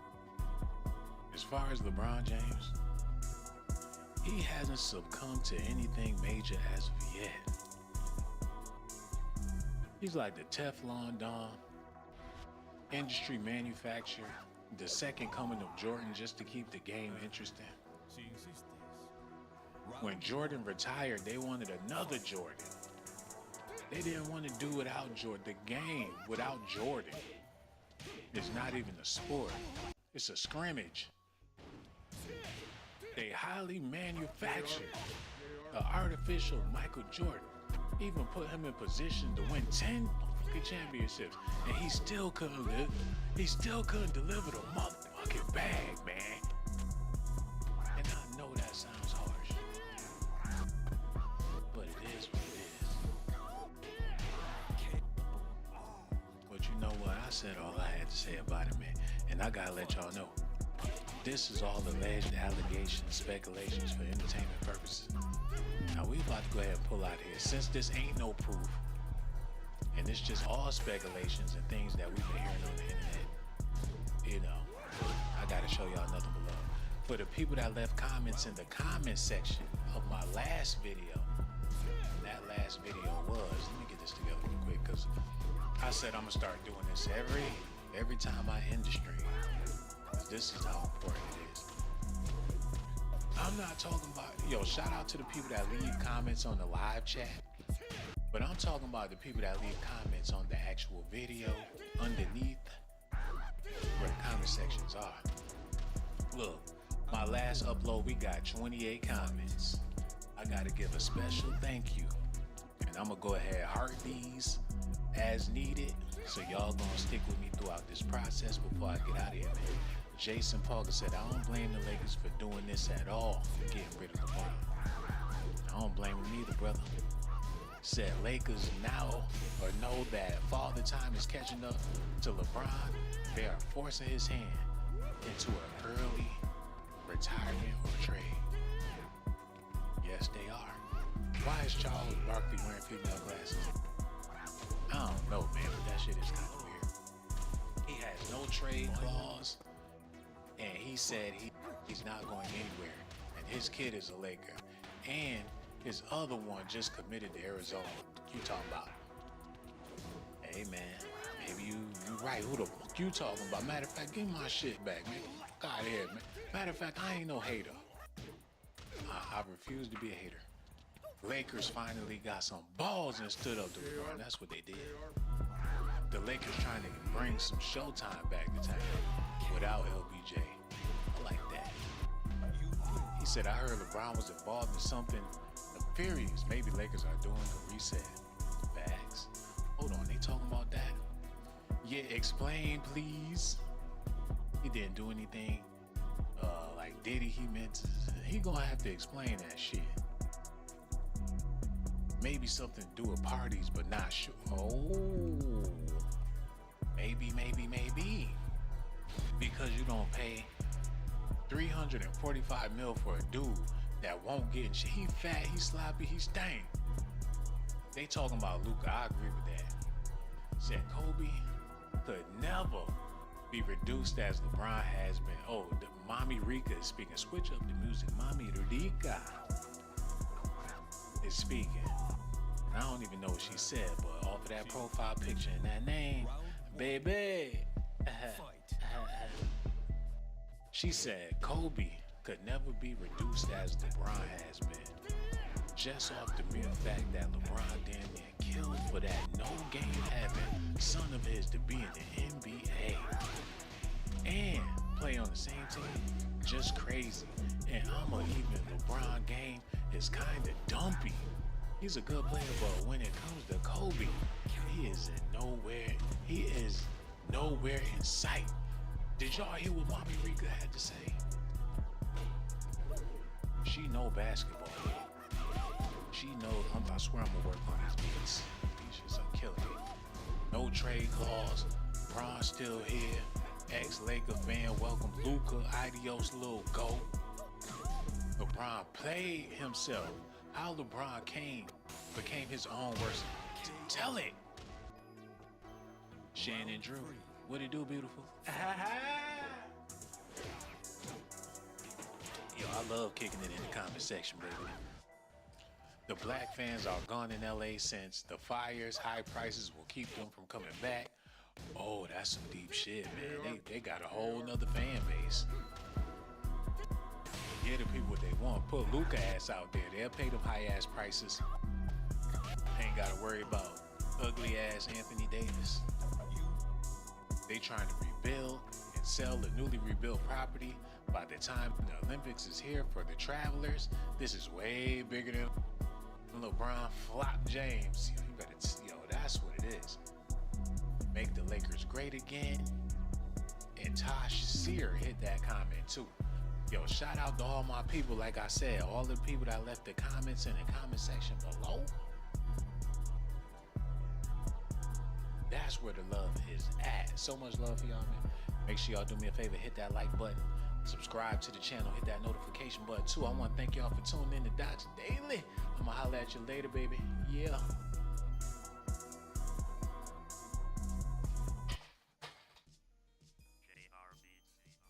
Choose your destiny.